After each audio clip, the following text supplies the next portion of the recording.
누가복음 5장 봅니다. 누가복음 5장 17절에서 26절까지 교독을 할 겁니다. 누가복음 5장 17절에서 26절 마지막 절은 같이 읽습니다. 먼저 봉독합니다. 하루는 가르치실 때에 갈릴리의 각 마을과 유대와 예루살렘에서 온 바리새인과 율법 교사들이 앉았는데 병을 고치는 주의 능력이 예수와 함께 하더라. 한 병자를 사람들이 침실에 메고 와서 예수 앞에 들여놓고자 하였으나 무리 때문에 메고 들어갈 길을 얻지 못한지라 지붕에 올라가 기와를 벗기고 병자를 침상째 무리 가운데로 예수 앞에 달아내리니 예수께서 그들의 믿음을 보시고 이르시되 이 사람아 네 세상을 가느니라 하시니 서기관과 바리새인들이 생각하여 이르되 이 신속 모독하는 자가 누구냐 오직 하나님 외에 누가 능히 죄를 사하겠느냐. 예수께서 그 생각을 하시고 대답하여 이르시되 너희 마음에 무슨 생각을 하느냐 내 죄 사함을 받았느니라 하는 말과 일어나 걸어가라 하는 말이 어느 것이 쉽겠느냐. 그러나 인자가 땅에서 죄를 사하는 모세가 있는 줄을 너희가 알리라 하시고 중풍병자에게 말씀하시되 내가 네 일을 오니 일어나 내 침상을 가지고 집으로 가라 하시네. 그 사람이 그들 앞에서 곧 일어나 그 누웠던 것을 가지고 하나님께 영광을 돌리며 자기 집으로 돌아가니 모든 사람이 놀라 하나님께 영광을 돌리며 심히 두려워하여 이르되 오늘 우리가 놀라운 일을 보았다 하니라. 아멘. 예수님의 생애를 순서적으로 시간순으로 연대순으로 해가고 있습니다. 지난주에는 우리가 사마리아를 통과해서 갈릴리로 가시는 그 사마리아 여인에서 끝났어요. 그럼 오늘 이제 지도를 보면 유대에서 우리 주보 지도에 보면 아래 유대가 있어요. 지리적으로는 우리는 보통 서울은 부산에서 서울로 오는 건 상경했다는 게 맞아요. 올라오는 게. 그러면 포천 그쪽에서 오면 내려온 거예요. 사실 서울. 그래도 뭐라 그러면 상경했다고 그래요. 올라갔다고 그래. 서울로 올라갔다고. 유대인들도 마찬가지 표현을 쓰는 것 같아요. 유대로 올라갔다 이렇게 쓰거든요. 근데 오늘은 그냥 유대에서 갈릴리로 왔다 갔다라는 표현으로 하려고 해요. 지금 유대에서 이제 우리가 요한복음에서 초기 사역은 요한복음에만 기록이 돼 있다고 그랬어요. 그래서 요한복음 1, 2장을 우리가 하면서 사마리아를 거쳐서 이제 갈릴리로 가시려고 할 때 그때 이미 6월절 첫 번째 가나 혼인잔치 이후에 6월절 첫 번째 6월절 공생애 중에 첫 번째 6월절에 예루살렘에 오셔서 제일 먼저 성전을 뒤집어 엎는 그리고 많은 기적을 행하시는 그리고 니고데모가 찾아오는 이런 일들이 있었어요. 그 예수님은 이제 그 다음에 또 무엇이었냐면 세례 요한이 세례 주는 장소에 가서 세례 요한의 제자들을 하나씩 인수하기 시작을 해요. 100%다 넘어오진 않았지만 왜냐하면 마지막 세례 요한이 죽을 때도 제자를 예수님한테 보내서 하나님이 약속하신 선지자들이 약속한 그리스도가 당신 맞습니까? 물어봐라 했거든요. 그러니까 아직까지 그때까지도 의리를 지키니라. 의리라는 건 아니겠지만 제 말이 그래요. 그래도 우리가 세례 요한 선생님의 제자인데 하고 끝까지 지킨 사람도 있어요. 그러나 하여튼 많은 사람들이 세례 요한 저분이 진짜야. 저분이 그리스도야. 그러는 바람에 제자들을 다 넘기는 작업을 했어요. 근데 지금 예루살렘에서 이제 그런 일이 일어나고 있는 거예요. 그 이스라엘의 중심지가 예루살렘, 유대, 사마리아, 갈릴리를 다 합해봐도 강원도 정도밖에 안 돼요. 강원도보다 조금 작아요. 전라북도 내가 찾아봐 전라북도하고 거의 비슷하더라고. 그 작아요 사실은. 그런데 지금 그 유대 나라 중에서 이스라엘 중에서 가장 핵심 수도가 어디냐면 예루살렘이거든요. 그 유대에서 지금 이런 일들을 한 8개월 동안 행하셨어요. 근데 세례 요한 때문에 골치 아팠던 바리새인 서기관 대제사장 그룹 정부에서는 가만히 보니까 이제는 그 제자들이 예수님한테로 다 넘어가는 거예요. 또 골치 아파. 또 한 사람이 등장을 했어요. 그래서 시선이 곱지 않은 시선으로 바라보고 있어요. 저는 누구냐? 나사렛 예수라고 하는데 과연 누구냐? 그리고 있을 때 예수님이 직감을 해요. 아, 저들이 나를 보는 눈이 다르고 내가 지금은 때가 아니니까 여기서 그만하고 갈릴리 내 고향이잖아요. 갈릴리는 나사렛에 지금 살고 있잖아요. 아직 이사 간 거 아니에요. 돌아가야 되겠다. 그때 세례 요한이 감옥에 갇혀요. 감옥에 갇힌 걸 알고 유대를 떠나서 이제 갈릴리를 향해서 가시다가 사마리아 여인과 만나서 사마리아를 전도한, 그래서 사마리아에 맞는 믿음의 사람이 생긴 그것까지 우리가 지난주에 했어요. 그리고 이제 지금 누가복음은 거기다 그냥 접어놓고 요한복음으로 우리가 한번 가볼 거예요. 아직까지는 요한복음에만 있는 게 있어요. 요한복음 4장에 가면 우리가 사마리아 여인 사건 뒤에 바로 또 올라온 사건이 또 하나가 나와요. 43절 볼게요. 요한복음 4장 33절. 우리 한번 43절 4절 읽을게요. 시작.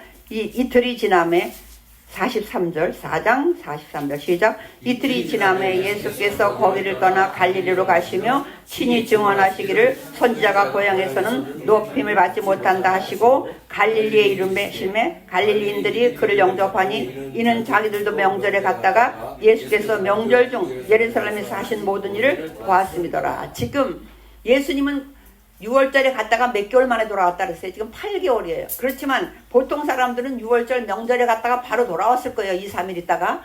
그러면 그 사람들이 이미 거기서 다 봤어요. 성전을 뒤집어 엎는 것, 기적을 베푸신 것 봤어. 그렇기 때문에 지금 갈릴리에는 뭐냐면 예수님보다 소문이 먼저 와 있어요. 자기들이 겪었거든.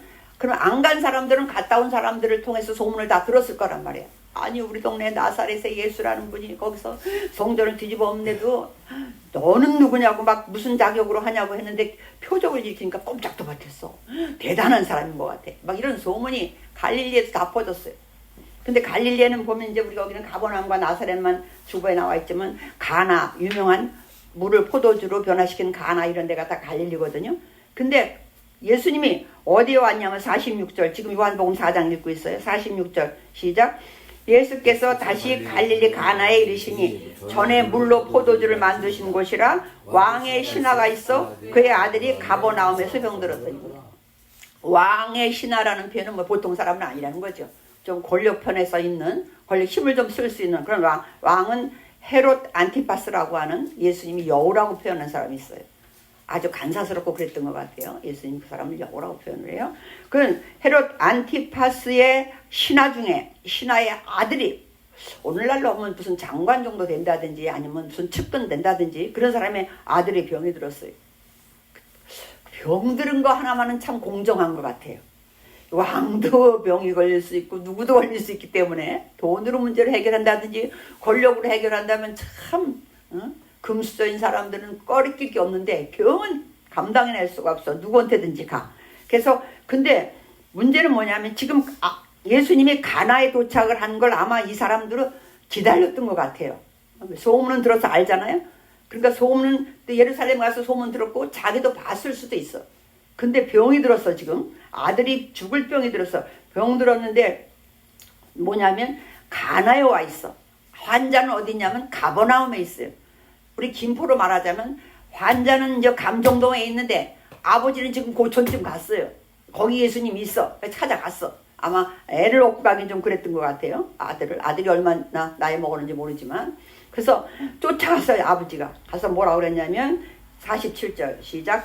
그가 예수께서 유대로부터 갈릴리로 오셨다는 것을 듣고 가서 청하되 내려오셔서 내 아들의 병을 고쳐주소서 하니 그가 거의 죽게 되었어요.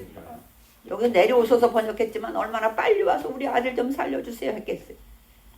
그 예수님 대답 한번 보세요. 48절 시작. 예수께서 이르시되 너희는 표적과 기사를 보지 못하면 도무지 믿지 아니하리라. 이것만 봐선 무슨 뜻인지 모르겠어요. 아니 그러면 표적 봐야 믿지 뭘 가지고 믿겠어요 지금. 그들이 보는 평가 항목이 표적인데. 그런데 이르셔. 신하의 귀에는 이런 말 저런 말이 안 들려. 뭐만 하면 돼? 빨리 예수님이 와서 우리 아들만 고쳐주면 좋겠어요. 그러니까 그런 얘기 안 들려. 신하가 이래 주여 내 아이가 죽기 전에 지금 애가 죽게 생겼다고요. 너희들은 도대체 표적을 보지 않으면 믿지 않냐? 이런적인 얘기는 하나 귀에 안 들어와. 우리 아들만 고쳐주면 빨리 와서 우리 아들 죽게 생겼다고요. 빨리 내려서 고쳐달라고요. 그랬더니 50절 시작. 예수께서 이르시되 가라 네 아들이 살아있다 하시니 그 사람이 예수께서 하신 말씀을 믿고 가더니 이때는 또 믿음이 생겼어. 산다고 하니까 우리가 똑같은 얘기라도 죽는다는 걸 안 믿고 싶잖아요. 그러니까 예수님은 이걸 염두에 두고 한 거야. 내가 가야만 고치냐? 표적을 봐야만 되냐? 아직까지도 날 거기까지밖에 안 믿냐? 이런 뜻이지만 이 사람 귀에는 그런 게 들리지 않았던 거예요. 그냥 아들을 고치고 싶은 욕심밖에 없었어요. 그랬더니 뭐라고 하냐면 가라, 네 아들이 살아있다 그래. 근데 그때는 믿음이 가. 지금까지는 뭐예요? 가서 고쳐줘야만, 안수를 한다든지 가서 일어나라 한다든지 해야만 나을 것으로 믿고 왔단 말이에요. 근데 예수님 가라, 내 아들이 낫다. 그러니까 얼마나 신이 나는지 믿고 갔어. 내려가는 길에 51절 그 종들이 오다가 만나서 아이가 살아있다고 종들이 왔어. 왜? 지금 상전이, 왕의 신하가 자기 상전이 아들 때문에 예수님 만나러 간다고 했는데 고쳐줬잖아요. 거기서 사정하고 있을 거잖아요 지금. 그러니까 쫓아오는 거예요. 아유 낫습니다 그 얘기 해야 돼. 그 낫다고 와요. 그래서 이 왕의 신하가 그 낫기 시작한 때를 물었어. 언제 낫냐 물어보니까 예수님이 낫다, 네 아들이 낫다는 그 순간인 거예요. 그래서 53절 시작. 그의 아버지가 예수께서 네 아들이 살아있다 말씀하신 그때인 줄 알고 자기와 그 온 집안이 다 믿으니라. 이런 게 가운데가 들어있어요. 여러분이니까 저에게도 이런 일이 있을 줄로 믿습니다. 이제 그걸 하고 제가 주보에다가 친절하게 주보 뒤에다가 뭘 적어놨냐면, 아니 지도도 있어야 되고 순서대로 하는 것도 있어야 되고 그래서 그 뒤에다가 적어놨어요. 그랬더니 이제 그 다음부터는 될 수 있으면 마태복음, 마가복음, 누가복음, 요한복음 그 공간 복음서들에 공통적으로 있는 것들도 많아요. 근데 왔다 갔다 하면 여러분도 정신없고 나도 정신없을 것 같아. 그러면 은혜 받는 건 고사하고 왔다 갔다 하다가 시간을 다 보낼 것 같아서 될 수 있으면 같은 성경을 선택을 했어요. 왔다 갔다 안 하려고. 근데 요한복음은 할 수 없이 여기만 있는 사건이라 이제 했고, 그 다음에 누가복음 될 수 있으면 그래서 가만히 보니까 공통으로 가장 많은 것이 누가복음에 있었어요. 그리고 마태복음 하나는 어쩔 수 없이 하나 끼워 넣었습니다만은 누가복음 이제 그 예수 그 주보에 있는 순서대로 할 거예요. 근데 오늘 보니까 뭐냐면 요한복음 왕의 신하의 아들 치유는 놀랍게도 원격적인 치료잖아요. 환자는 어디 있어요? 환자는 가버나움에 있어요. 근데 가나에서 예수님을 만났는데 거기서 치유가 됐어요. 나중에 우리가 잘 알지만 로마 백부장의 믿음이 하나 나오죠. 그죠? 그냥 예수님, 내가 가서 고쳐줄게. 그랬더니, 아니요. 그냥 여기서 말씀만 하시면 내 하인이 날 거예요. 그건 그 원격한 걸 그 사람이 믿은 거예요. 아마 이런 사람 때문에 믿었는지 모르겠어요. 이 얘기 듣고 믿었는지 모르겠어요. 그런 사람들인데 내가 이스라엘에서도 이만한 믿음을 만나보지 못했다. 예수님의 그런 말까지 듣거든요.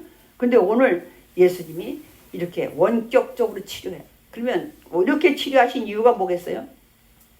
내가 메시아 그리스도다. 내가 약속된 그리스도다. 지금 그 얘기를 계속 하는 거예요. 말로 안 되니까 표적으로 하고 그냥 그러시는 거예요. 그러면 이제 그 다음에 이런 놀라운 예수님이 거기서도 했어요. 그러면 이거 또 소문이 또 퍼졌을 거예요. 지금 갈릴리 가나 갈릴리 안에 지금 있는 거예요. 그러면 가나 나사렛 다 고기쯤이에요. 아까 얘기했잖아요. 강원도보다 조금 작은 거기를 세 토막으로 돼 있잖아요. 갈릴리, 사마리아, 유대. 근데 그 안에 있는 도시, 옹기종기 있는 조그만 마을들이에요. 근데 이제 그러고 나서 그 다음에 그냥 누가복음 주보를 이제 주보의 순서에 보면 예수님의 행적 일부 거기 누가복음 두 번째 4장 14, 15절에서는 갈릴리에서 엄청 칭송을 받는데 왜냐면 소문이 거기까지 퍼졌어. 이제 한번 누가복음은 가야 되니까 한번 가겠습니다. 누가복음 4장으로 가면 14, 15절 누가복음 4장 14, 15절 보면 14, 15절 시작. 예수께서 성령의 능력으로 갈릴리에 돌아가시니 그 소문이 사방에 퍼졌고 친히 그 여러 회당에서 가르치심에 무사람에게 칭송을 받으시니라. 이미 소문이 가 있었어요. 왜? 예루살렘 유대에서부터 엄청난 표적을 행했거든요. 그래서 사람보다 먼저 소문이 가 있어서 얼마나 여기까지는 좋아했어요. 엄청 좋아했어. 근데 이제 4장 16절에서 한번 보면 우리 사건이 나와. 나사렛이 어디예요? 예수님이 집이 있는 곳이야. 예수님의 고향이에요. 근데 거기서는 칭찬을 받지 못했어. 한번 볼게요. 16절. 4장 16절. 예수께서 그 자라나신 곳 나사렛에 이르사 안식일에 늘 하시던 대로 회당에 들어가서 성경을 읽으려고 서심해 선지자 이사야의 글을 드리거늘 책을 펴서 이렇게 기록된 데를 찾으시니 곧 주의 성령이 내게 임하셨으니 이는 가난한 자에게 복음을 전하게 하시려고 내게 기름을 부으시고 나를 보내사 포로된 자에게 자유를 눈먼 자에게 다시 보게 함을 전파하며 눌린 자를 자유롭게 하고 주의 은혜의 해를 전파하게 하려 하심이라 하였더라. 이게 뭐냐면 회당에 그리고 그들은 안식일만 되면 회당에 모여 있거든요. 남자 유대인 10명만 모이면 어디든지 회당을 짓게 돼 있어요. 회당은 하나씩. 그러니까 거기서 모여서 가는 데마다 회당에서 설교를 하시고 가르치시고 하는데, 가보니까 그들이 뭘 주냐면 이사야서를 줘요. 이사야서는 뭐냐면 예언, 앞으로 올 메시아에 대한 것이 가장 많이 들어있는 게 이게 이사야거든요. 그래서 이사야를 많이 읽어. 그 많이 읽는 이사야서를 예수님한테 주는 거예요. 나중에 이제 사도행전에 가서 바울을 보면 회당에서 사람들은, 그들은 그 낯선 사람에 대한 것도 참 잘하는 것 같아요. 누가 유대인이, 알지 못하는 유대인이지만 그날 거기 동석을 하면, 안식일에 오면 그분한테 자리를 얼마든지 양보해요. 하실 말씀 있으면 좀 하시죠. 뭐 좀 가르칠 거 있습니까? 바울도 그런 혜택을 많이 입었거든요. 근데 예수님이 가셨어. 더군다나 고향이잖아요. 고향이 하니까 이사야 글을 펴줘. 그러니까 예수님이 자기가 원하는 데 딱 폈겠죠. 61장이거든요. 이게 이사야 61장 1절. 거기가 뭐냐면 메시아에 대한 거. 지금 예수님에 대한 얘기예요. 이걸 왜 읽었냐? 내 얘기야. 이 얘기하고 싶은 거거든요. 지금 내 얘기하고, 이 책이 내 얘기다. 이 얘기하고 싶은 거예요. 그리고 20절에 책을 덮어서 그 맡은 자에게 줬어요. 안 읽으신 다음에 줬어요. 그러니까 사람들이 뭔 일인가 이렇게 쳐다보고 있어. 21절에 예수께서 그들에게 말씀하시되, 이 글이 오늘 너희 귀에 응하였느니라. 내가 왔느니라. 이 말을 하는 거예요. 근데 말을 어렵게 하셔. 그죠? 내가 이 사람이다. 그러면 뭐 그 자리에서 그냥 돌에 맞을까봐 그랬는지 어쩐지 모르겠지만, 이 글이 오늘 너희 귀에 응하였느니라. 번역을 어떻게 어렵게도 했지만, 그러니까 22절 시작. 그들이 다 그를 증언하고 그 입으로 나오는 바 은혜로운 말을 놀랍게 여겨 이르되, 이 사람이 요셉, 아니 그동안 한 가지 칭찬을 잘했어. 은혜 받았습니다 말. 근데 가만히 들으니까 뭐요? 이 글이 알 것 같은 모를 것 같은 말을 해. 그게 누구야? 요셉 아들이잖아. 동네 사람이니까 알아요. 요셉 아들이잖아. 그 목수 아들. 그럼 뭐냐면 그들은 제가 지난번에 무슨 입장을 정리하는 게 있다 그랬죠. 단체마다 예수가 누군지를 우리가 정리해보자. 과연 누굴까? 선지자일까? 선지자 중에 하나일까? 별 얘기를 다 해보잖아요. 근데 니고데모는 와서 하나님이 보낸 사람이라는 거 했단 말이에요. 하늘에서 하나님이 보내지 않으면 당신 같은 표적을 행할 수 없습니다가 우리의 생각이다. 우리의 믿음이다. 그런 얘기를 했어요. 공동체마다 그런 게 있어. 근데 나사렛에서도 소문이 8개월 동안 돌고 있었어요. 먼저 왔으니까. 그러면 거기서 많은 생각을 했을 거예요. 그 목수의 아들 요셉인데 예루살렘에서 난리가 났는데, 야 어떻게 생각하냐? 선지자, 뭐 선지자겠냐? 목수 아들인데, 나사렛인데, 야 예루살렘도 아니고 베들레헴도 아니고, 얼마나 많은 얘기가 있었어. 근데 이들의 입장은 뭐예요? 이렇게 아무리 와서 예수님이 오늘 이 글이 오늘 너희 귀에 응하였느니라 그래도 그건 그거고, 입장은 뭐예요? 요셉의 아들. 그러면 좀 저기하게 말하면 똑똑한 요셉의 아들, 이런 정도밖에 안 된 거예요. 요셉의 아들로 그들이 입장을 정리해버렸어. 그러니까 23절부터 예수님이 그래요. 선지자가 고향에서는 뭐 높임을 받지 못하고 환영을 받지 못했다 하면서 엘리야를 얘기를 해. 엘리야 때에 그 얼마나 가난한 과부가 많았겠냐. 그러냐 사르밧가루가 한 사람밖에는 도움을 받지 못했다. 엘리사 때도 얼마나 문둥병 환자가 많았겠냐. 그냥 나만 장군밖에는 못다. 근데 이 두 사람이 다 이방 여인이거든요. 이방 사람들이거든요. 오히려 자기 민족에게서는 그런 일이 없었고 이방 민족이 바로 믿은 사람 그 사람에게만 혜택을 받다니까 지금 누구한테 하고 있어요? 고향 사람들한테 이 얘기를 하고 있잖아요. 고향 사람들이 들으니까 무지 기분 나빠. 무지 기분 나빠. 우리 지금 어떻게 보는 거예요? 그래서 28절, 29절, 30절 시작. 회당에 있는 자들이 이것을 듣고 다 크게 화가 나서 일어나 동네 밖으로 쫓아내어 그 동네가 건설된 낭떠러지를 끌고 가서 밀쳐 떨어뜨리고자 하되 예수께서 그들 가운데로 지나서 가시니라. 뭐예요? 죽이려고 해요. 낭떠러지에서 밀어서 죽이려고 해요. 이것이 그들의 입장인 거예요. 그래서 거기에서는 갈릴리 전체에서는 칭송을 받았지만 정작 고향에서는 못돼요. 우리 지난번에 가나 혼인잔치하고 그 다음 절에 뭐가 있었냐면 가버나움에 잠깐 가보셨다 했죠. 식구들이랑 모든 제자들이 가버나움에. 그래서 제가 그때 잊어버리지 말게 뭐냐면 부동산에 복덕방에 잠깐 들렀다 그랬잖아요. 집 보려고. 여기서 이 지경이 났으니 이 나사렛에서 살 수 있어 없어요? 못 살아. 오늘 걸로 물론 이제 성경이 그렇게 됐으니까 그렇지 이렇게만 할 말 없어요. 성경이 예언대로 간다 그러면 할 말 없지만 그때 상황으로 보자면 지금 상황이 살 수가 없어요. 그 이사해요. 어디로? 가버나움으로. 가버나움으로 이사한 게 이제 헐수시 마태복음을 넘어가야 돼. 한 번은 마태복음에 갔다가 누가복음으로 와야 돼. 4장 12절 한번 마태복음 맨 앞에 있으니까 4장 12절에서 13절 한번 볼게요. 시작. 예수께서 요한이 잡혔음을 들으시고 갈릴리로 물러가셨다가 나사렛을 떠나 스불론과 납달리 지경 해변에 있는 가버나움에 가서 사신이 이사 간 거 맞잖아요. 거기 가서 살았다니까. 다니러 간 게 아니고 이제 이사 갔어. 그리고 17절 시작. 이때부터 예수께서 비로소 전파에 이르시되 회개하라 천국이 가까이 왔느니라 하시더라. 공식적인 선포 활동을 이제 하시는 거예요. 그동안 왔다 갔다 예루살렘 왔다 갔다 하셨고 그랬는데 이제는 갈릴리를 중심으로 이제 여기서부터 아직 때가 안 됐으니까 때가 될 때까지 말씀을 선포해야 되잖아요. 복음을 전하셔야 되잖아요. 그때 이때부터 예수께서 비로소 전파해 이르시되 회개하라 천국이 가까이 왔느니라. 누가 하던 얘기예요? 세례 요한이 하던 얘기. 그렇게 하고 있어요. 그리고 이제 마태복음은 이제 누가복음에서 다시 넘어올 일이 별로 없어요. 누가복음으로 이제 다시 가고 오늘 본문이 있었던 중풍병자 본문이 있었던 대로. 그러면 이제 누가복음에서 근데 시간 순서가 조금 다르게 돼 있는 게 있다고 제가 그랬어요. 5장 1절에서 11절 한번 볼게요. 5장 1절에서 11절. 우리 이건 좀 빠르게 읽어야 될 것 같아. 시작. 무리가 몰려와서 하나님의 말씀을 들을새 예수는 게네사렛 호숫가에 서서 호숫가에 배 두 척이 있는 것을 보시니 어부들은 배에서 나와서 그물을 씻는지라.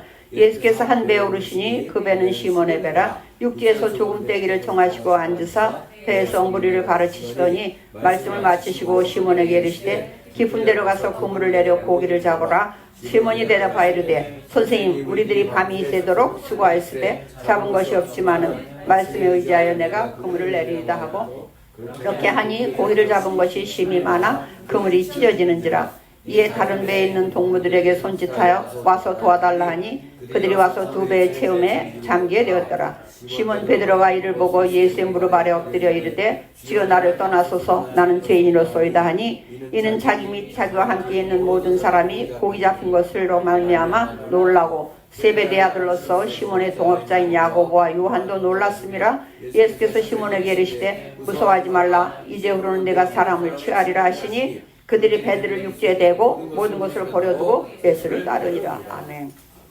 다른 복음서에서도 있어요. 마태복음에도 있고 마가복음에도. 근데 거기는 간단하게 돼 있어요. 여기서는 따르게 된 과정을 였길래 제가 본문을 선택을 했는데 아니 그 앞에 예수님 많이 따라다녔는데 이건 뭔가 그렇게 생각할 수 있어요. 근데 먼저 따라다닌 것은 그러니까 요한복음에서 이 세례 요한한테 갔다 오고 이런 것들도 뭐냐면 먹고 살면서 뭐 부흥회 아니면 기도원에 잠깐 며칠씩 갔다 오듯이 갔다 오는 거예요. 그 갈릴리에서부터 유대까지 가까운 거리는 아니잖아요. 걸어서 3일에서 5일 정도 지금 사마리아 거치지 않았을 테니까 분명히 돌아다녔을 거란 말이에요. 그러면 한 5일 정도 걸려서 배 고기 잡고 먹고 살다가 또 말씀에 그리웠고 그러면 그냥 그 유대에 가서 세례 요한에 가서 듣는 거예요. 또 하루 이틀 동안 열심히 아멘 아멘 아멘 듣고 어쩌고 막 듣다가 또 집에 가서 밥 먹고 살아야 되니까 다시 와. 이 일들을 한 거예요. 지금 이 일들을 했는데 요번엔 예수님이 오시더니 고기 못 잡은 날 그날도 표적을 보이시면서 불러. 그냥 부르는 게 아니라 표적을 부르시면서 그때 그동안에 알았던 베드로가 알았던 예수님하고 또 다른 거예요. 그러니까 주여 나는 죄인이로소이다 나를 떠나소서. 여기서 그런 고백을 해요. 그랬더니 다 버려두고 날 따라라. 이제 뭐예요? 사명자로 따라다녀야 돼. 그럼 뭐예요? 집은 베드로는 결혼했잖아요. 나중에 장모 얘기 나오는 거 보니까 그 집은 땡겨치고 어떻게 해야 돼요? 예수님 따라다녀야 돼요. 집안 난리가 났을 거예요. 여러분 생각을 해보세요. 가족이 있는데 그리고 그 나라에 가서 보니까 어떻게 다 성주실내 옛날에 한번 갔는데 그 가버나움에 갔다 베드로의 집이라고 있어요. 근데 집 터가 그 나라는 그때 당시 이랬대요. 그래서 여기 성경에 보면 베드로와 안드레의 집 이런 표현도 있거든요. 형제. 그런데 큰아들에게 결혼해서 살잖아요. 살면 그 터를 넓은 걸 가져야 돼. 시골에는 뭐 터가 많이 있을 수 있으니까 옛날에 2000년 전에 작은 아들 둘째 아들이 결혼하면 그 옆에다 방을 들이고 또 하나 들어온대요. 또 세 번째가 결혼하면 또 그 옆에야. 결혼할 때마다 이렇게 늘어나는 거예요. 이렇게.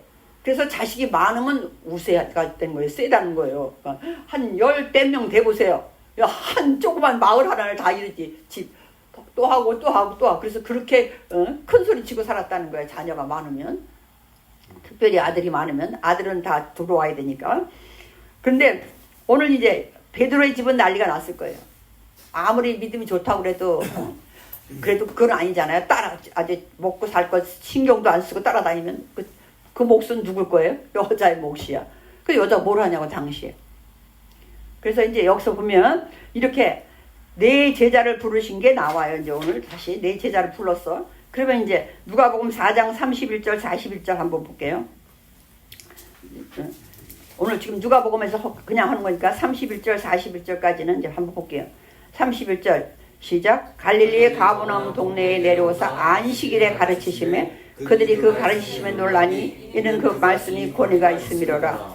회당에 더러운 귀신 들린 사람이 있어 크게 소리질러 이르되 아 나사렛 예수여 우리가 당신과 무슨 상관이 있나이까? 우리를 멸하러 왔나이까? 나는 당신이 누구인 줄 아노니 하나님의 거룩한 자니이다. 예수께서 꾸짖어 이르시되 잠잠하고 그 사람에게서 나오라 하시니 귀신이 그 사람을 무리 중에 넘어뜨리고 나오되 그 사람은 상하지 아니한지라. 다 놀라 서로 말하여 이르되 이 어떤 한 말씀인고 권위와 능력으로 더러운 귀신을 명하며 나가는도다 하더라. 이에 예수의 소문이 그 근처 사방에 퍼지니라. 이제 가버나움으로 이사 와서 또 안식일 되니까 회당에 들어갔어요. 들어가서 이제 말씀을 전하고 있는데 웬 귀신은 뭐요? 귀신같이 잘 알잖아요. 뭐라고 말해? 나사렛 예수요. 이게 그 나라는 이름이 성이 없다 그랬잖아요. 그러니까 다 이스라엘 이름도 얼마나 많고 뭐 마리아라는 이름도 얼마나 많고 그러다 보니까 동네 이름을 부르고 아니면 아버지의 이름을 부르고 요셉의 아들 예수 뭐 이렇게 누구 그것도 아니면 누구의 아들의 아들 또 할아버지까지 들먹어야 되는 이런 거예요. 나중에 사도행전에 가면 베드로가 성전에 올라가다가 성전 미문에 앉은 사람 고칠 때도 이 표현을 써요. 내가 은과 금은 없다. 나 돈은 없는데 내가 나사렛 예수 그리스도 이름으로 명하노니 이러거든요. 그러니까 이 귀신이 뭐라고 그래요? 나사렛 예수요. 우리가 당신과 무슨 상관이 있나니까 지금 서로 안 좋은 원수잖아요. 원수. 그죠? 마귀가 보기에 예수는 왜 왔어? 우리 멸하러 왔어? 이 생각이 들어요. 우리를 멸하러 왔나이까? 나는 당신이 누구인 줄 아노니. 놀랍게 돼. 사람들은 잘 몰라요. 근데 귀신은 알아. 뭐라 그래? 하나님의 거룩한 자니다 이래. 근데 예수님은 귀신을 통해서 이런 소리 듣고 싶은 분이 아니에요. 그러니까 잠잠해. 이러고 나서 뭐라 그래? 귀신 들린 사람이 있어 보니까 그 사람에게서 나와! 이렇게 버렸어요. 그게 나오긴 나오는데 우리가 그러니까 무당들도 보면 그런 걸 잘하는 것 같아. 귀신 들린 무당은 잘 알겠죠. 뭐라 하냐면 뭐 나갈 때 그냥 나가지 않는다. 억울해서 못 나가. 그전엔 굿을 많이 했어요. 동네에서 막 나가라 그러면 못 나간다고 막 그래. 여기 나갈 때 그냥 나가지 않잖아요. 무리 중에 넘어뜨리고 나가. 그 귀신 달린 사람은 결국 넘어뜨리고. 성경 곳곳에 그런 게 많잖아요. 넘어뜨려서 막 그렇게 해놓고 나가버려요. 근데 사람은 상하지 않았어요. 그러니까 다 놀라서 뭐라 그래요? 귀신을 쫓아내는 건 또 다르게 생각을 한 거예요. 영물인데 눈에 보이는 것도 아니고 영적인 건데 이걸 어떻게 하지? 사방에 예수님의 소문은 퍼지기 시작해. 이제 가버나움에서부터 다 퍼지기 시작해. 더 중요한 게 38절, 39절이에요. 38절 시작. 예수께서 일어나 회당에 나가사 시몬의 집에 들어가시니 시몬의 장모가 중한 열병을 앓고 있는지라 사람들이 그를 위하여 예수께 구하니 예수께서 가까이 서서 열병을 꾸짖으신데 병이 떠나고 여자가 곧 일어나 그들에게 수종드니라. 아멘. 예수님 일부러 하셨는지도 모르겠어요. 왜냐하면 이제 내가 첫 번째 아주 전문가로 이제 제자로 키워야 돼서 사역자로 불렀는데 이 해필 결혼한 사람이야. 불러가려니 집안이 문제가 생기지 않겠어요? 근데 그래서 사람들은 이제 어떤 의미인지 모르겠지만 일부러 오늘날로 일반적인 말을 해서 이 열병이 물론 진짜 열병이기도 하지만 플러스 화병도 아니겠느냐. 사위가 집안 팽개치고 예수 따라다닌다고 한동안 한 세례 요한 따라다닌다고 돌아다녔잖아요. 고기 잡다 말고 그 먼 유대 땅 갔다 오고 심심한 게 아니지. 그런 갈급하니까 갔겠지만 가서 그냥 은혜 받고 와서 아멘 아멘 회개하고 그러더니 어느 날은 또 예수한테 갔대. 주위에서 보면 좀 다르잖아요. 표현이 이상한데 예수님 아니지만 교주가 바뀐 것 같아. 이 교회가 바뀐 것 같아. 신앙이. 아니 세례 요한이면 끝까지 세례 요한이어야지 또 뭐 이제 예수를 따라다닌대. 근데 이제는 왔다 갔다 은혜 받으러 다니는 게 아니라 완전히 거기 미쳐서 다니겠대. 얼마나 어려운 지경이에요. 예수님이 와서 뭔가를 또 보여줘야 돼. 그래 이때 열병은 거의 죽음의 열병이에요. 고치지 못해요.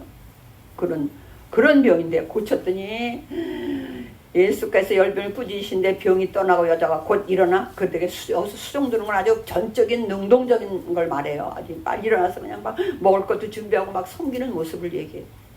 그 결론 어땠겠어요? 야 이제 딸하고 얘기가 있을 거 아니야. 친정엄마니까 이제 나간 다음에 얘기가 있었겠죠. 뭐라 야 그냥 따라다니게 둬라. 왜 날 살려줬잖아요. 지금 이 장모님이 그냥 따라다니게 둬라. 아마 따라다닐 만한 사람인 것 같다. 아직까지 이런 일은 없었잖아요. 근데 남한테 겪은 거랑 내가 겪은 게 또 다르단 말이에요. 이제 정말로 죽을 줄 알았는데 살려놨잖아요. 얼마 그럼 따라다니게 둬라 그랬을 거예요. 아마 그때부터 좀 일하는 게 좀 수월했겠죠. 그 다음부터 이제 하여튼 그날 밤에 40절에 보니까 해질 무렵에 사람들이 온갖 병자를 데리고 나오며 예수께서 일일이 그 위에 손을 얹어서 고치시니 여러 사람에게 귀신들이 나가며 소리질러 이르되 당신은 하나님의 아들이니다. 예수께서 꾸짖으사 그들이 말함을 허락지 아니하시니 이는 자기를 그리스도인 줄 알고. 그 다음 42절 시작. 날이 밝음에 예수께서 나오사 한적한 곳에 가시니 무리가 찾다가 만나서 자기들에게 떠나시지 못하게 만류하려 하시고. 아니 밤새도록 귀신 쫓고 이런 병 고치는 거 한 거예요. 당시에 가장 큰 표적은 뭐예요? 병 고치는 거였을 거예요. 그리고 이제 44절 갈릴리 여러 회당에서 전도하시며 이제 갈릴리 전체를 이제 순회하시면서 다니는 거죠. 그래서 오늘 회당에서 6번 했었어요. 지금 주보에 나온 베드로 장모 열병까지 치유를 했어. 그리고 이제 그 다음에 1차 갈릴리 순회 전도를 했어요. 그 다음에 오늘 본문으로 와서 오늘 우리가 5장 17절에서 26절 이제 한번 그걸 보겠습니다. 중풍병자예요. 제목을 제가 뭐라고 잡았냐면 상식 이상이라고 할까 이하라고 할까 이게 어렵더라고 내가 제목을 잡을 때. 그래서 그냥 상식 밖의 믿음이라고 그랬는데 이 사람들은 보니까 하루는 가르치실 때 여긴 마가복음에는 도를 가르치실 때 이렇게 돼 있어요. 하루는 성경 말씀을 가르칠 때에 갈릴리의 각 마을과 유대에서도 여기까지 따라온 사람도 있어요. 이 사람들은 사실은 좋아서 따라온 사람도 있겠지만 그들은 극히 적고 바리새인 서기관 이런 사람들은 왜 책 잡을 게 없나 하고 따라오는 거예요. 끝까지 꼬투리 잡으라고. 지금 어쩌면 이 대제사장 그룹 이런 사람들한테 뇌물을 받고도 왔을 거예요. 가서 책만 잡아와라. 어떻게 해서든지 저 예수는 없애야 되는데 이 책 잡히지가 않는 거예요. 근거를 잡아야 되는데 그런 사람들이 많은 거예요. 그러니까 유대 예루살렘에서는 바리새인, 율법사, 서기관 이런 사람들이에요. 그 병을 고치는 주의 능력이 예수와 함께 있는 건 분명해. 아니 수많은 사람을 고치는 거예요. 고칠 수 없는 사람들이야. 당시에는 지금도 중풍병은 못 고치잖아요. 거의 초기에 조금 잡는 거 있다고는 하지만 완치를 못해요. 그런데 세상에 그런 걸 다 고치는 걸 보고 있는 거예요. 그런데 18절 한 중풍병자를 사람들이 침상에 메고 왔어요. 그 침상이라는 것은 오늘 같은 저런 꼭 침대를 말한다기보다 이게 내구대를 들고 와야 되잖아요. 사람이. 그래도 또 누워있으면 더 무겁잖아요. 와보니까 들어갈 틈이 없어. 그러면 보통은 어떻게 해요? 안 되는가비요? 또 기다려야 되는가비요? 그럴 텐데 아닌 거예요. 어떻게 얼마나 사람이 많은지 비켜달라면 그 사람들이 비켜주겠어요? 왜 거기서 줄비역에 환자들이 왔을 텐데. 나 먼저 고치고 싶은 사람이 얼마나 많이 와서 줄을 섰겠어요. 그러니까 어떻게 해요? 내 친구가 참 대단한 친구야. 그 제가 상식 밖의 믿음, 상식 이상일까? 이 사람들이 상식 이하일까? 상식 이상인 게 믿음인가? 상식 이하가 믿음인가? 나 이거 가지고 일주일 묵상했다니까. 그런데 이상이어도 괜찮고 이하여도 괜찮더라고. 상식 이하인 게 더 많잖아요. 세상 사람들이 볼 땐 야 예수 믿는 사람들은 웃겨 말도 안 되는 걸 믿어. 그게 뭐야? 상식 이하라는 얘기. 근데 또 놀라운 사람들은 또 근데 뭔가 좀 이상해. 저 사람들 우리가 이해 못한 게 좀 있는 것 같아. 그건 상식 이상이야. 근데 오히려 상식 이하가 더 많아요. 그런 믿음을 가지고 네 사람이 포기를 안 해. 그 첫 번째 19절에 포기를 안 해. 어떻게? 야, 우리가 어디 내려갈 방법이 없을까? 예수님 바로 앞으로 내려가려고 보니까 거기에 뭐가 있어요? 그 나라는 이렇게 뜯기 좋게 돼 있다 그래. 창문같이 비상시에는. 거기를 뜯은 거야. 남의 집을 뜯는 건 쉬운 거 아니죠. 얼마나 복잡하겠어요. 물어줘야 된다든지 고쳐줘야 된다든지 뭐. 근데 이 사람들 생각엔 하여튼 예수님 앞에만 가면 낫는다는 확신이 있었기 때문에 이걸 하는 거예요. 아니면 고치지도 못하고 다 물어줘야 되면 이걸 어떻게 할 거예요? 근데 그런 생각 없어. 무조건 일단 예수님한테는 예수님 앞으로만 내려보내자. 이걸 하는 거예요. 이거 할 때 얼마나 뭐 먼지도 내고 별거 다 하지 않겠어요? 그런 거 상관없어요. 왜? 내 친구를 살려야 되겠다는. 근데 이분은 참 네 분의 좋은 친구를 뒀어. 여러분이 그런 친구가 되시길 주의 이름으로 축원을 드립니다. 또 여러분 곁에 그런 친구가 있으시기를 축원합니다. 정말로 좋은 친구를 넷을 둬서 그 포기하지 않아. 그러고 나니까 더 놀라운 거 보세요. 이제 그런데 보니까 20절 달아내린 거 딱 예수님이 봤어. 20절 시작. 예수께서 그들의 믿음을 보시고 이르시되 이 사람아 내 죄사함을 받았는 믿음을 봤다는 거예요. 그 뚫은 걸 보고 그들의 믿음을 봤다는 거예요. 그 네 사람의 믿음을 봤다는 거예요. 그래서 내 죄사함을 받았느니라. 근데 놀라운 일이 일어나요. 그냥 일어나 걸어가라. 너 나았다. 이래야 되는 거 아니에요 원래. 많은 사람들도 그걸 주위에서 봤을 거란 말이에요. 지금 뭐라고 말하나 보자. 그런데 너가 나았어. 이게 아니고 내 죄사함을 받았느니라. 가장 유대인들이 더군다나 서기관 바리새인들이 가장 책잡기 좋은 게 이 얘기거든요. 이거는 하나님만 할 수 있는 건데 이런 말을 쓰나 봤더니 뭐야? 21절 시작. 서기관과 바리새인들이 생각하여 이르되 이 순송 모독하는 자가 누구냐? 오직 하나님 외에 누가 능히 죄를 사. 바리새인들이 뭘로 말하지 않았어요. 뭘 말했어? 생각했어. 뭐야? 신성 모독 지가 뭔데 하나님이 할 수 있는 죄를 용서한대. 이렇게 했어요. 근데 22절 시작. 예수께서 그 생각을 하셨어. 놀랍죠? 무서워. 생각을 하시고 대답하여 이르시되 너의 마음에 무슨 생각을 하느냐? 뜨끔했을 거예요. 원래 이 사람들이 정말 생각이 있는 지혜가 있는 사람이라면 이 사람이 아니네. 이래야 돼요. 야, 우리 생각까지도 보는 거 보니까 사람이 아니다. 이래야 되는데 생각을 하느냐? 그러면서 이렇게 23절 해요. 내 죄사함을 받았느냐 하는 말과 일어나 걸어가나 하는 말이 어느 것이 말이 어려워. 그죠? 뭐로 이상한 질문을 하셔. 이 얘기는 이거야. 지금 내 죄사함을 받았느니라 그렇게 말했잖아요. 이 말하는 거와 실제로 고쳐주려면 만약에 일어나 걸어가라 그랬는데 걸어가지 못하면 얼마나 망신스럽고 이거 보통 문제가 아니에요. 그러니까 네 죄사함 받았어. 이건 눈에 보여요 안 보여? 안 보여. 그래서 말하기 쉬워요. 뭐라고 그럴 때 내가 기도할게요. 이 말은 쉬워. 그런데 지금 내가 밥 사줄게요. 이 말은 더 어려워. 돈 몇 푼이 더 쉬운 것 같으죠? 근데 아닌 거야. 이건 금방 표시가 나는데 기도할게요. 이건 표시가 안 나. 지금 내 죄사함 받았느니라 이건 표시가 안 나요. 났는지 안 났는지 몰라. 이거 쉽다. 사람들이 생각해 이건 쉬워. 근데 뭐는 어려워? 일어나 걸어가라. 이거 만약에 안 일어나면 어때까지 했던 게 다 헛일이잖아요. 그래서 어떤 것이 쉽겠냐 그 말은 일어나 걸어가는 말이 더 어렵지. 근데 내가 이제 하겠어. 이 말을 하는 거예요. 그 말을 함으로 쉬운 건 금방 해결될 거 아니에요. 내 죄사함 받았느니라 이건 더 쉽다 이 말이야. 오히려 예수님에게 있어서 그건 더 쉬워. 일어나 걸어가라가 더 어려워. 너희들 기준이 인간의 기준에 맞춰서 말씀하시는 거예요. 야, 죄사함 받았다 하는 거와 걸어가라는 거 어떤 게 더 어려울 것 같으냐? 걸어가라는 게 더 어려워. 내가 그럼 그 어려운 걸 통해서 이 일을 이루면 쉬운 건 됐다고 믿을 거 아니냐? 그 말을 하시는 거예요. 근데 이렇게 어렵게 말을 해. 내 죄사함을 받았느니라 하는 말과 일어나 걸어가라 하는 말이 어느 것이 쉽겠느냐? 이제 어려운 걸 내가 하겠다 그 말이야. 그러나 인자가 근데 왜 쉬운 거부터 했냐? 처음부터 어려운 거 했으면 더 문제가 금방 해결될 텐데. 근데 뭐라고 하냐면 그거 내가 왜 그랬는지 알아? 죄를 사는 권세가 있는 줄을 너 이제 알게 하려고 그랬어. 이 말. 너희들 속으로 쟤는 하나님이나 권세인데 지가 뭔데 저러고 있어. 지금 그러고 있지? 그거 나 그런 권세가 있다는 거 알려주기 위해서 그랬어. 이렇게 말하는 거예요. 이렇게 쉽게 말하면 얼마나 좋아 예수님이. 이렇게 그냥 수수께끼 하듯이 그러셔. 그래서 그때서야 이제 그러셔.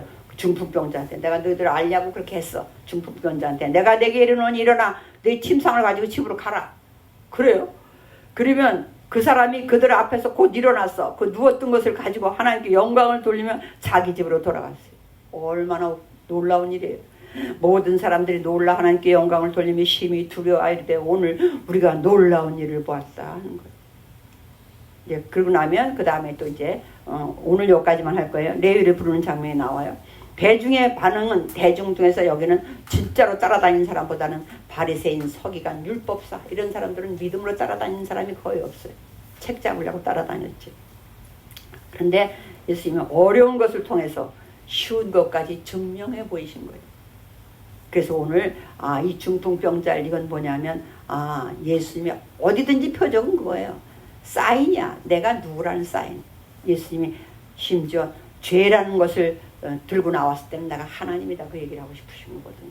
근데 그렇기 때문에 그 자리에서 돌에 맞아 죽게 생겼어요. 아직은 때가 아니야. 돌에 맞아 돌아가시는 게 억울한 게 아니라 아직은 때가 아니라서. 그래서 나중에야 점점 밝혀요. 제자들에게도. 이제 지금서부터는 베드로, 야고보 이 형제, 또 요한, 야고보 형제를 이제 전적인 사역자로 불러요.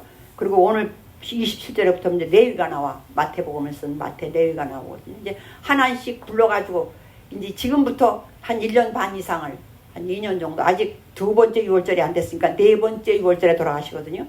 그때까지 이제 제자 훈련을 시키시는 장면이 이제 나올 거예요. 오늘은 여기서 저와 여러분은 어떤 믿음을 가지고 있느냐. 아까 그 왕의 신하처럼 빨리 와서 해줘야만 되는 게 아니고 원격적인 믿음. 주님은 말씀만 하셔도 되는 믿음이구나. 모든 사람이 그랬으면 주님이 하나도 안 바빴을 거예요. 여기서 그냥 났어 하면 되는데 이리 와주세요 저리 와주세요 우리 딸이 죽게 생겼어요 막 다 그러는 바람에 왔다 갔다 쫓아다니는 바람에 더 바쁘셨어. 근데 우리는 오늘날 상식 밖의 믿음 중에서 어느 믿음을 가지고 있느냐. 우리는 당연히 만약에 믿는 것 때문에 사람들이 야 너 무슨 믿음이 그러냐 그러면 이해하세요. 받아들이세요. 왜? 그래 우리는 상식 이하의 믿음을 가지고 있어. 그러셔. 우리는 상식 이하의 믿음을 가지고 있어. 그것이 하나님을 믿는 예수님을 믿는 믿음이야. 우리는 그런 믿음입니다. 처녀가 애 낳았다는 걸 믿는 사람들 있잖아요. 이 세상에서는 안 믿지만 예수님이 그랬다는 걸 믿는 사람이잖아요. 오늘 상식 밖의 믿음이 오히려 예수님은 그걸 보시면서 그들의 믿음을 보시고 저와 여러분의 믿음을 보시고 오늘도 일하실 주님을 그 주님께 영광 돌리는 저와 여러분 되시기를 주의 이름으로 축원을 드립니다. 기도합니다.